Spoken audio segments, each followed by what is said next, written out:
15 வருஷமா நான் மட்டும் முதலமைச்சர் ஆயிட்டா, இந்த நாடு என்ன கழிச்சிட்டா அப்படின்னு சொல்லிட்டு நம்மளே எடுத்துட்டு இருக்கிறாங்க.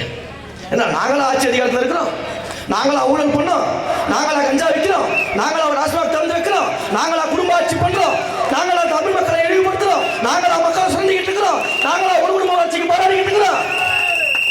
நம்மளே இருக்கிறாங்க. அண்ணன் வந்து பார்த்துக்கிட்டே இருக்காரு, டேய் உன்னோட எனக்கு தெரியும், என்னை வெளியேற்றாத மொத்தத்தையும் உழைக்குவேன் அப்படிங்கிறாரு. அண்ணன் கொஞ்சம் கொஞ்சமா இறக்குங்க, மொத்தமா இறக்கிடாதீங்க, மக்களுக்கெல்லாம் ஒரு சுவாரஸ்யம் வேணுமா இல்லையா? அப்ப இப்படிப்பட்ட இடத்துல நம்ம எதுக்காக வந்திருக்கோம் நம்ம தெளிவா இருக்கும். நம்முடைய அரசியல் எதிரி திமுக, இந்த தீய சக்தி திமுகவை வீட்டுக்கு அனுப்புவதால் தூய சக்தி தாவே நம்ம அரசியல் வந்திருக்கிறோம். நம்ம இலக்கு தெளிவா இருக்கா? அவங்க என்ன பண்றாங்க, கண்ணை கட்டி காட்டுல இருக்க மாதிரி சுத்திக்கிட்டு இருக்கிறாங்க, பாக்குறவங்க கடிச்சு வச்சுக்கிட்டு இருக்காங்க. அதுக்கெல்லாம் நம்ம பதில் சொல்லிட்டு இருக்கோம். தம்பி சரி, உங்களுக்கு புரியாத மாதிரி சொல்றேன், ரொம்ப சின்ன பையனா இருக்கேன், அவனுக்கு புரியாத மாதிரி சொல்றேன், நல்லா புரிஞ்சுக்க. படத்துக்கு போறேன், நம்ம தலைவர் படத்தை பார்த்திருக்கியா? உங்க கவனம் எல்லாம் எங்க இருக்கும்?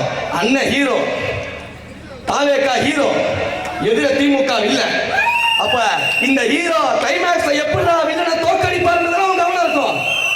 நடுநடுல உன்னை சிரிக்க வைக்கிறதுக்காக காமெடி ஆக்டர்ஸ் எல்லாம் வருவாங்க, காமெடி சீன்ஸ் எல்லாம் வரும். அதெல்லாம் என்ன பண்ணணும் பார்த்துட்டு அப்படி ஜாலியா கை தட்டி சிரிக்கணும். எப்படி சிரிக்கணும்? ஜாலியா கை தட்டி சிரிச்சுட்டு கிளைமேக்ஸ்